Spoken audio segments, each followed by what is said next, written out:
ত্রয়োদশ জাতীয় সংসদ নির্বাচনে 4টি আসন জমিয়তে উলামায়ে ইসলামকে ছেড়ে দিয়ে জোট গঠনের ঘোষণা দিয়েছে বিএনপি। এক সংবাদ সম্মেলনে দলের মহাসচিব জানান, সিলেট, নীলফামারী, নারায়ণগঞ্জ ও ব্রাহ্মণবাড়িয়া আসন 4টিতে প্রার্থী দেবে না বিএনপি। দলীয় সিদ্ধান্ত না মানলে নেওয়া হবে ব্যবস্থা। এদিকে জমিয়তে উলামায়ের আমির মাওলানা ওবায়দুল্লাহ ফারুক বলেন, অন্যান্য দলের থেকে বিএনপি বেশি আস্থাশীল। বিসমিল্লাহির রহমানির রহিম।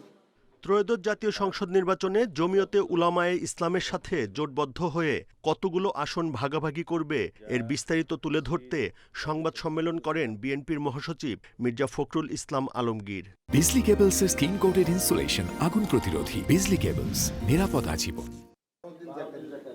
মাওলানা বাহাউদ্দিন। গুলশানে বিএনপির চেয়ারপারসনের কার্যালয়ে বৈঠকের পর জমিয়তে উলামায়ে ইসলামের সভাপতি বলেন, বিএনপিতে যোগদানের কারণ তাদেরকে 3 বার দেখা হয়েছে, তারা ভালো দেশ চালায়।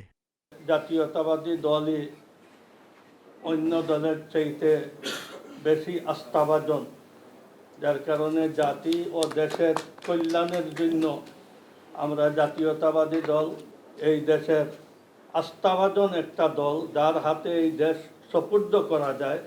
এ সময় দেশের আইন শৃঙ্খলা পরিস্থিতি অত্যন্ত নাজুক বলে উল্লেখ করে বিএনপি মহাসচিব অভিযোগ করেন, গণতন্ত্রের পথে নির্বাচনের আগ মুহূর্তে একটি গোষ্ঠী দেশকে অস্থিতিশীল করতে চাইছে।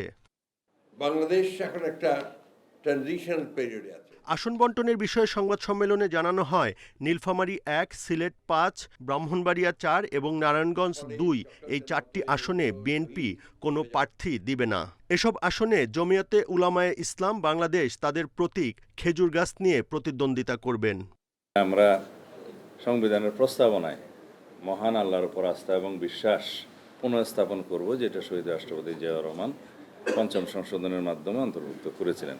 ইতিমধ্যে আপনারা দেখেছেন যে এই ট্রানজিশনাল পিরিয়ডে সরকারের ব্যর্থতার কারণে আইন শৃঙ্খলা পরিস্থিতি যথেষ্ট অবনতি হয়েছে।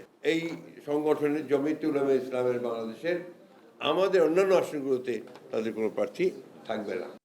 শরিক দলগুলোর সঙ্গে আর বাকি আসনে কিভাবে সমঝোতা হবে তা দ্রুত জানানোর কথাও বলেন দলটির মহাসচিব। এরই মধ্যে বিএনপি 2 দফায় 272 আসনে দলের প্রার্থীদের নাম ঘোষণা করেছে। বাকি 28 আসনের মধ্যে 4টি ছেড়ে দিল জমিয়তে উলামায়ে ইসলাম বাংলাদেশকে। জনগণ যারা ভোটার আছে তারাও তাদের প্রতীকে ভোট দিয়ে। Buddhadeb Kundu, independent news, Dhaka.